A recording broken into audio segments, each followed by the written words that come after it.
কুড়িগ্রাম জেলার ঐতিহাসিক নিদর্শনগুলোর মধ্যে উলিপুর মুন্সিবাড়ি জমিদার বাড়িটি অন্যতম, যাকে ঘিরে লুকিয়ে আছে এই অঞ্চলের লুকায়িত হাজারো ইতিহাস। 1880 সালে প্রতিষ্ঠিত এই জমিদার বাড়ি ভেঙে যাওয়া নিদর্শন ইতিহাসকে জানান দেয় বারংবার। কুড়িগ্রাম জেলার অদূরে উলিপুর উপজেলা, আর এই উলিপুর উপজেলা থেকে প্রায় 2 কিলোমিটার উত্তরে ধরণীবাড়ি ইউনিয়নে প্রায় 39 একর জমির উপর কালের সাক্ষী হয়ে দাঁড়িয়ে আছে এই জমিদার বাড়িটি।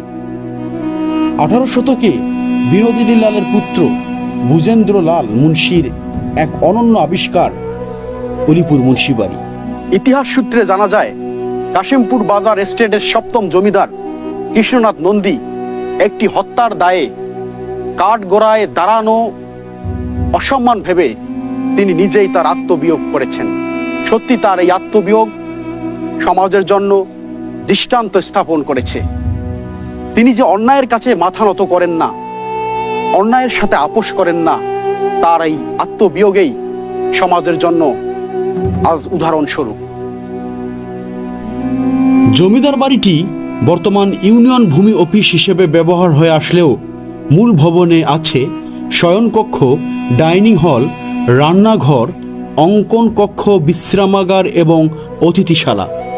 মূল বাড়ির পেছনের দিকে শিব মন্দির, উন্মুক্ত দোলনচাপা, তুলসী বেদি, নাট মন্দির, দুর্গা মন্দির এবং কূপসহ স্নানাগার রয়েছে।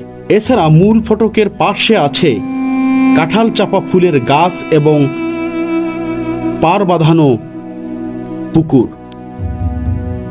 কৃষ্ণনাথ নন্দীর আত্মহত্যার পর তারই স্ত্রী রানী স্বর্ণময়ী জমিদারত্ব লাভ করেন এবং তিনি জমিদারত্ব লাভ করে তারই হিসাবরক্ষক বিনোদিনী লালকে গুরুত্বপূর্ণ পোস্টে তিনি রাখেন। এবং একদিন বিনোদিনী লাল হাতির পিঠে চড়ে এই অঞ্চলে শিকার করতে এসেছিলেন এবং তিনি এসে একটি দৃশ্য অবলোকন করেন যে এখানে সাপ ব্যাঙকে শিকার করছিলেন। আগে একটি প্রথা ছিল যে সাপ যে জায়গায় ব্যাঙকে ধরে শিকার করবে এবং সেই জায়গাটি খুবই একটি উন্নয়নমূলক জায়গায় পরিণত হবে। এই শুভকর একটি বিষয়কে মাথায় রেখে তিনি রানী স্বর্ণময়ীকে এই জায়গায় প্রাসাদ গড়ার পরামর্শ দেন। মহারানী স্বর্ণময়ী দেবীর এই প্রস্তাবটি হৃদয় ছুঁয়ে গেলে তিনি বিনোদিনী লালকে তার রাজকার্য পরিচালনার সুবিধার্থে প্রাসাদ স্থাপনের অনুমতি প্রদান করেন। বর্তমান বাংলাদেশ প্রত্নতত্ত্ব অধিদপ্তরের তত্ত্বাবধানে সংরক্ষিত পুরকীর্তি হিসাবে নিবন্ধিত রয়েছে। কালের এই পালাক্রমে রাজা বিলীন হলেও রাজার অসংখ্য স্মৃতি আজ আমাদের মধ্যে বিদ্যমান।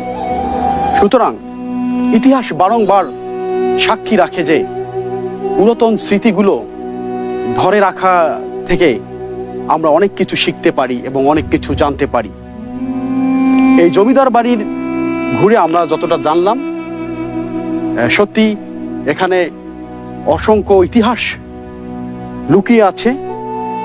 আমরা এখানে এসে এই প্রাসাদগুলোকে যদি আমরা অবলোকন করি তাহলে কিন্তু বুঝতে পারবো যে এই অঞ্চলে একসময় কতটা মানুষের সমাগম ছিল, রাজকার্য পরিচালনা করত, কিন্তু আজ সমস্ত মানুষ হারিয়ে গিয়েছে।